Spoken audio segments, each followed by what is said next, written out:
I'm YouTuber Hungry Heckhound. You may remember me from such League of Legends videos as Darius, not just for top lane anymore, and Syndra, RN Win. Today we'll be discussing the cycle of life, specifically the last step, death, and how you can get your enemies there quicker. Since the ruination, people aren't dying the way they used to.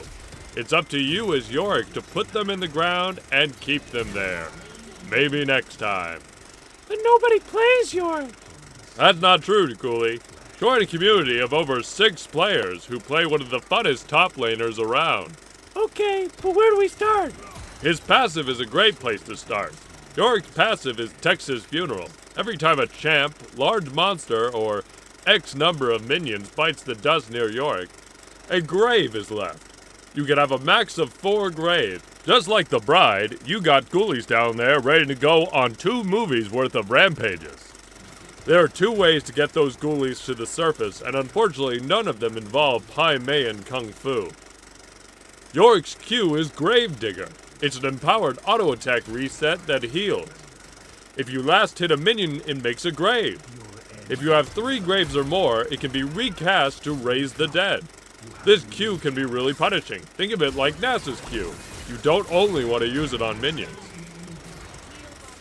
Yorick's W is his kiddie pool. Which again, why don't we have Pool Party Yorick? Yorick throws it up and uses it to block or displace enemies. You can use it to cancel channels or TPs.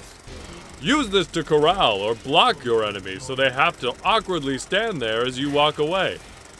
Corralling an enemy makes it so that they can't escape when you go to kill them. But wait, Mr. Heckhound, isn't killing wrong? No, Ghoulie, murder is wrong. You see, this person happens to disagree with my worldview that I should win the game.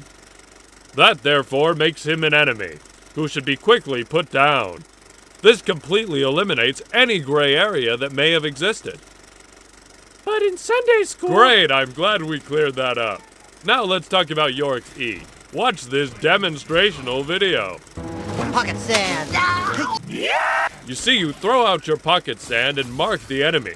Your ghoulies then say, "This bitch marked. Yeet!" and throw themselves at the enemy. The ghouls will also raise from the dead, so you are in some cases better raising them this way, so that way they take no damage before attacking the champ. It also slows the enemy and can be used to help you escape.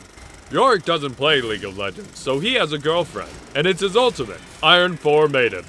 The Maiden specialty move is the Suck. She sucks life out of minions, towers, and champs.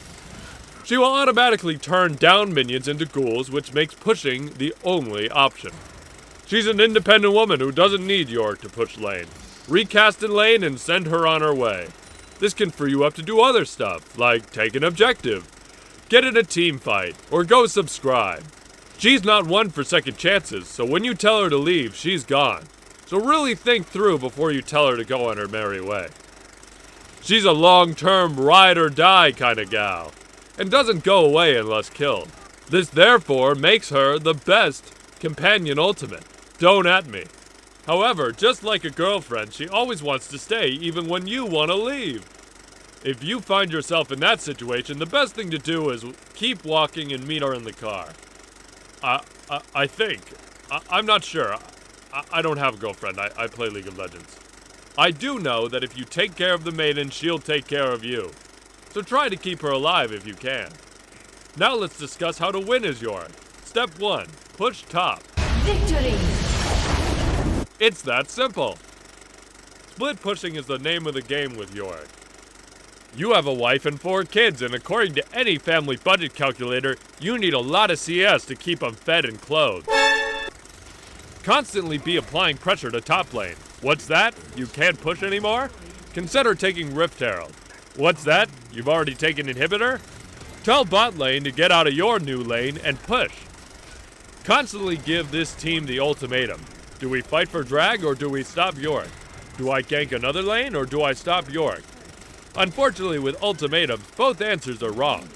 This will cause your team to have to face some 4v5s, and you'll face some 1v5s. This definitely sucks, but it's the point. While they are team fighting, you're taking Inhibitor. While they're dogpiling you, your team can take an objective or push another lane. Remember this easy to remember mnemonic device, ALPS. Always lane push stupid. You have your choice of mythic items, Divine and Trinity. If there happen to be 2 or more tanks on the enemy team, take Divine. If not, take Trinity. For bans, you should always consider banning Aurelia and Mordekaiser. Aurelia can destroy your ghoulies with 1 Q, so she tears through your children quicker than Anakin Skywalker. When Mordekaiser rolls, he takes you to the gay zone. And the maiden, being your split pushing GF, won't follow you there.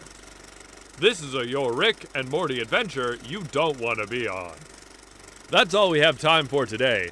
But for a more in-depth and actually helpful guide, consider this one in the top right corner or the ones I put in the video description. This is brought to you by my copious amount of free time and the support of my subscribers. If you would like to see more videos like this one, consider subscribing. Till next time.